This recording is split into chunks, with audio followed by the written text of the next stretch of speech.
Your son has caused a lot of trauma in this school, and I'll do everything possible in my power to make sure your son doesn't graduate from this college.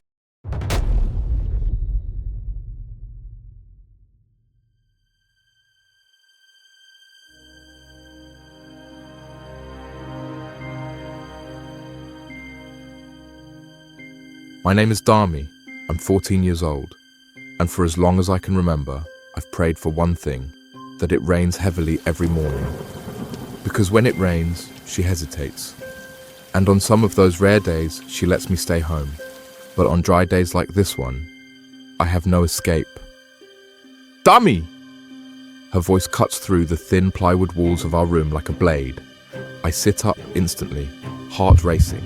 The floor is cold. The air smells like kerosene, fried stew, and something sour.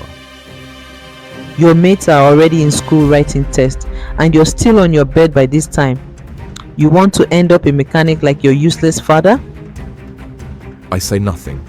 She's standing in the doorway, a wrapper tied tight around her chest, sweat already lining her upper lip even though it's barely 6 a.m. She throws my faded uniform onto the bed.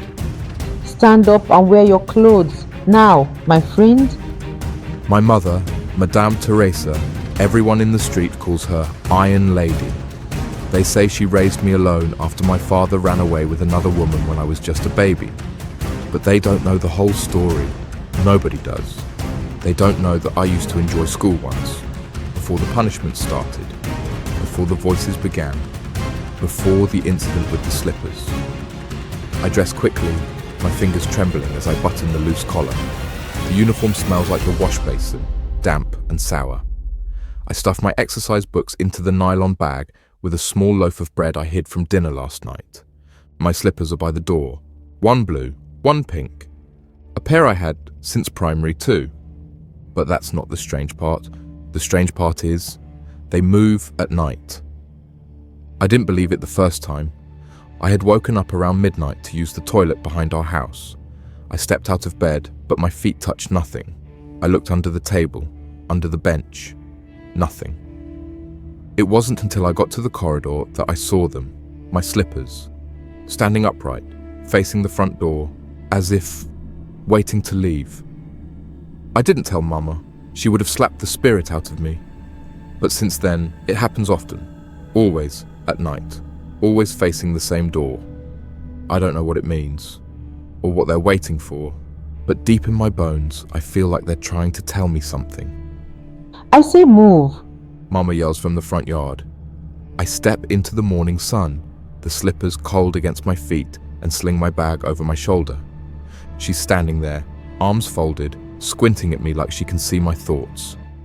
Her anger is always waiting just under the surface. But it's not her fault. Not really. I don't think she knows how to love me without breaking something. The walk to school is long. Dusty red roads, okadas zooming past, women frying akara by the gutter, boys playing ball with tattered socks. I walk slowly, not because I'm lazy, because my stomach hurts again. It always hurts the most when I get near the gate. The security man doesn't even look at me as I walk in. My classmates are already in the assembly ground, lining up like soldiers. I slip quietly into line, ignoring the stares, the whispers. They call me the boy with the ghost feet. Because of what happened last term. Because of what I saw in Class 3B. That day was normal, until I stayed back during break to finish a drawing on the last page of my notebook. I heard footsteps. I looked up. No one. The classroom door was wide open, the hall beyond empty. Then I heard the whisper, software dry, right beside my ear. Dami, go home. I turned, heart pounding. There was no one behind me, just the wind moving the curtains, and a pair of pink and blue slippers in the middle of the classroom floor. My slippers. I ran home that day, barefoot. Mama beat me with the broomstick for bringing shame. But the worst part, when I checked my room, the slippers were still there, neatly placed by the door, waiting. The bell rings, snapping me back to the present. We march into class like tired ants. the teacher walks in with bloodshot eyes. Mr. Alabi, everyone knows he drinks ogogoro in his flask. He glares at us like we owe him something. Open to page 42, he says, without looking up. I do, but my hands are shaking, because under my desk, right beneath my shoes, there's a pink slipper. One, just one. Facing away from me, I don't scream, I don't move, I just stare. And in that moment, I know something's coming. Something bigger than Mama's slaps. Something scarier than exams. Something waiting in the shadows, patient and cold. And it starts with slippers. The slipper was still there. I didn't blink, I didn't move. I just stared at it, pink, faded and facing the wrong way, facing the door. Not my feet, not me. Dummy! Mr. Alabi's voice cracked like dried wood. I snapped my eyes up, pretending to be reading. My mouth went dry. Bring your stupid head here. You want to sleep in my class?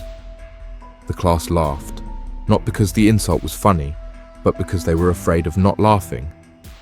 I stood up slowly, trying to hide the tremble in my legs. As I walked to the front, I glanced back once. The slipper was gone.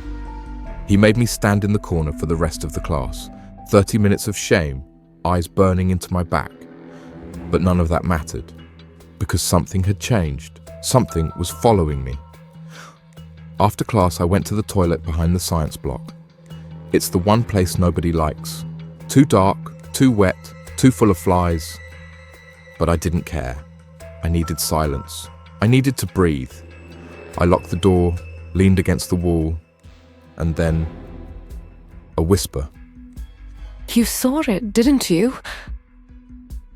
Froze. The voice didn't come from the window. It came from inside the wall, from behind the tiles. I held my breath, pressed my ear to the cement. Nothing. Then, again. Why don't you listen to them? I slammed the door open and ran. That night, Mama didn't speak to me. She was in one of her moods, pacing the compound, muttering to herself, slapping mosquitoes with the back of her hand like they owed her money. I stayed in my room, lights off. The slippers were where I left them this time, near the door, silent. I kept my eyes on them. Somewhere around midnight, the wind picked up. Curtains fluttered. The door creaked slightly. And that's when I heard it again. Not a whisper this time. Not a voice. A hum. A low, slow hum. It came from inside the wall beside my bed. Soft. Deep. Almost like someone was singing in a dream. And it wasn't in English or Yoruba. It was something else. Something older. I wanted to scream, but I was too scared the wall would hear me. The next morning, Mama was boiling yam by the fire outside. She handed me a piece wrapped in leaf. Eat fast. Don't be late again. Her voice was flat. Her eyes avoided mine. I didn't ask questions. I never do. I just stared at the yam, because it looked like it had teeth. School was worse that day. The whispers came again. Not just in the toilet, not just in my dreams.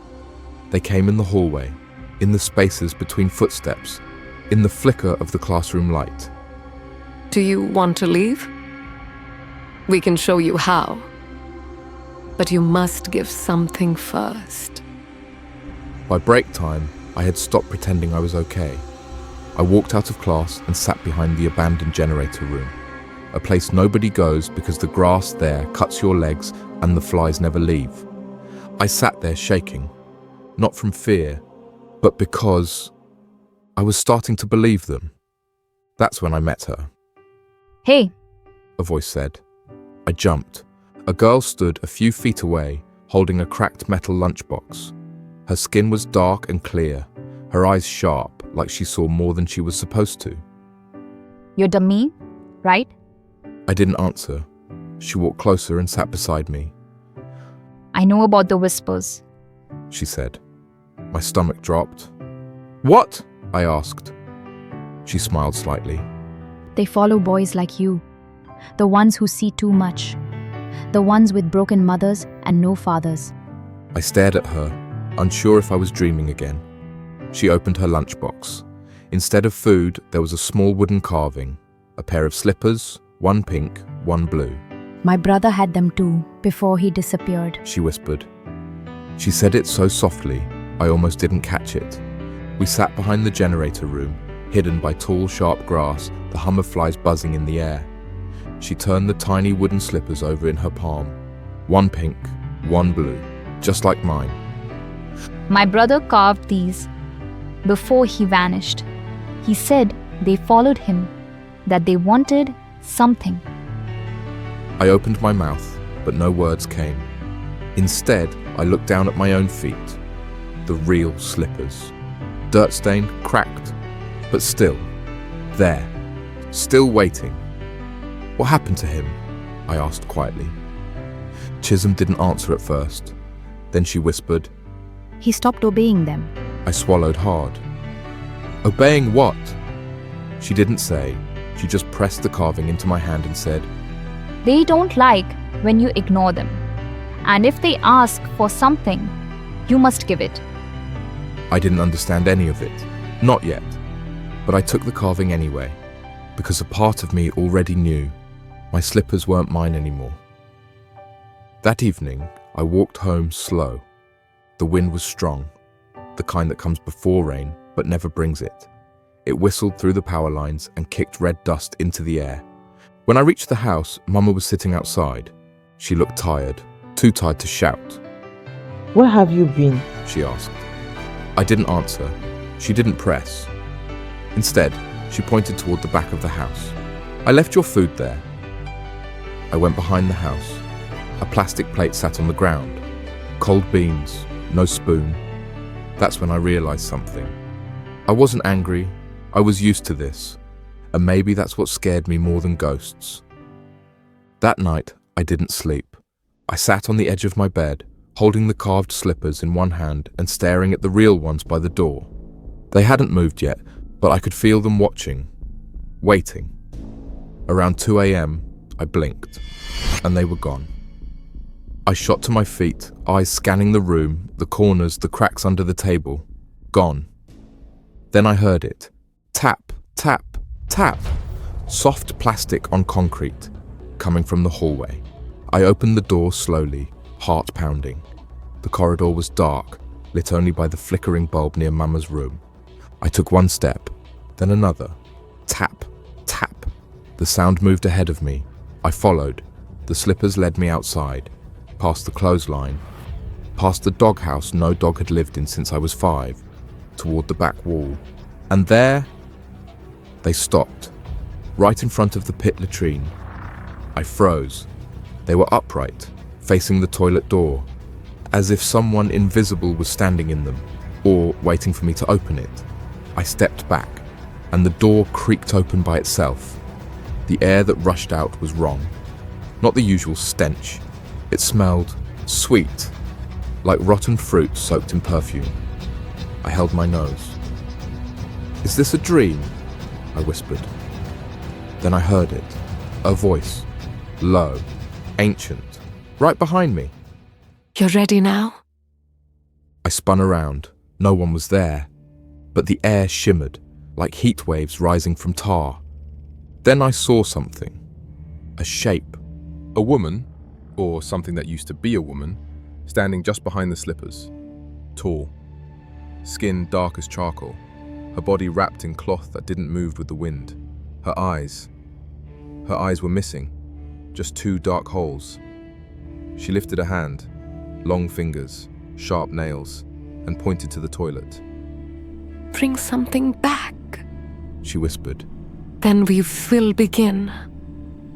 The slippers turned, faced me, and slowly walked into the pit. Not fell. Walked, step by step, as if they had legs. Then, gone, swallowed by the dark. I backed away slowly, ran inside, locked the door, crawled under the bed, and cried. Not because I was scared, because part of me wanted to follow them. The next morning, Mama asked me why my slippers were missing. I lied, said someone stole them at school. She cursed under her breath, called me careless, then tossed me her old rubber sandals. They were 2 sizes too big, but I wore them anyway. At school, Chisholm was waiting. She didn't ask questions, just looked at my feet, then nodded slowly. I nodded. She reached into her bag and handed me a folded piece of paper. I wasn't supposed to give this to anyone, She said. but now you're part of it. I unfolded the paper. It was a map, not of the town, not of the school, of something older, something buried. At the center of it was a circle, and inside the circle, a word. Egbon. My hands trembled, because I had heard that word before, not in books, not from people, but in my dreams, and always whispered from the walls. I didn't understand what the word meant, Egbon, but I knew how it made me feel, like cold water poured into my chest, like someone just said my real name and I didn't even know I had one. I looked up at Chisholm. "What is this?" I whispered. She was quiet for a moment. Her eyes weren't sharp anymore. They were afraid. Egbon means elder, but not the kind you see in meetings or church. It's the name of something buried, something that used to live, something that still whispers. I looked back at the map. Lines curled like roots, messy, writhing, old. At the center was a spiral, drawn in red pencil, and just above it, scratched in faint handwriting. Only those who are chosen can step through the wall. Chosen? I wasn't chosen. I was just a boy who wore mismatched slippers, a boy whose mother beat him into silence, a boy who sat in the back of the class, drawing faces he'd seen in dreams. I didn't want to be chosen, but the map was warm in my hands, and when I blinked, it pulsed. That night, I didn't try to sleep. I waited for the slippers, but they didn't come. Instead, the wall hummed again, software low, like a drumbeat from far away. Then a whisper. You carry the piece. Return it. I clutched the wooden carving, the tiny slippers Chisholm had given me. They were warm now, too warm. Suddenly the lights in my room flickered and died. Complete darkness, except for the glow coming from the wooden slippers in my palm. Software yellow, alive. I tiptoed out of the house. Mama was snoring on the floor mat, her wrapper over her face. The sky was cloudy, no moon, no stars. I followed the hum, back to the toilet, back to the pit. I stood in front of it. The smell was gone. Now it smelled like rain on hot sand, and something sweet, like mango mixed with rust. I took a deep breath and stepped inside. It should have been disgusting, wet, filthy, but it wasn't. It was dry. The hole was gone. In its place was a tunnel, long, twisting, glowing slightly from the walls, which looked like they were made of polished clay and bone. I walked. I didn't know how long, maybe 10 minutes, maybe an hour, but I walked, and the whole time, the carving pulsed in my hand. Finally, I reached a chamber, circular, with carvings on the walls, faces without mouths, eyes shaped like slippers, and at the center, a chair. No, a throne, made of old wood and rubber soles. A voice echoed through the chamber. You are the first of your name to enter. Speak your offering. I dropped the wooden carving onto the ground. It glowed, floated, and gently spun in the air. Do you wish to break the curse? The voice asked again. What curse? I said, my voice dry. The one your mother carried, the one she passed to you. That's when I saw her. Not Mama, not the woman I knew, but a girl, sitting beside the throne, maybe 12 years old, dressed in torn school uniform, eyes hollow, feet bare. She looked like me, and she spoke. She wasn't always cruel. She used to draw. She used to laugh. until they came for her. I didn't understand, but I listened, because the girl wasn't real. Not anymore. She was a memory, a voice stuck in a loop, and the loop was starting to unravel. Then a figure stepped from behind the throne, same as before, tall, wrapped in dark cloth, no eyes. But this time, she had a face, half melted, like candle wax, lips stitched shut with red thread, and in his hand, my slippers. He held them out to me and whispered, You must wear them to return, and you must not remove them until it is complete. What is complete? I asked. His stitched mouth didn't open, but I heard the word anyway. Balance. I put them on. The moment I did, the room trembled, not violently, softly, like a sigh. And suddenly I was no longer underground. I was in my room, on my bed, wearing the slippers, and outside, Mama was screaming. I ran to the window. People were gathered around something, on the street, shouting, wailing. I pushed past them, heart pounding. And then I saw her. Mama! She was on the ground, eyes wide, mouth open, frozen. In front of her were her old rubber sandals, burning, by themselves. No fire, no fuel, just burning. The old women began to murmur. The spirits don't play, one said. She mocked her ancestors, another whispered. She should have left that boy alone. I didn't say anything. I didn't cry. I just looked at the flames and remembered what the throne voice had said. Balance. Mama didn't die. But from that day on, she never walked properly again. And the slippers on my feet, they never came off. Not when I slept, not when I bathed. They stayed, always warm, always whispering, and that was only the beginning.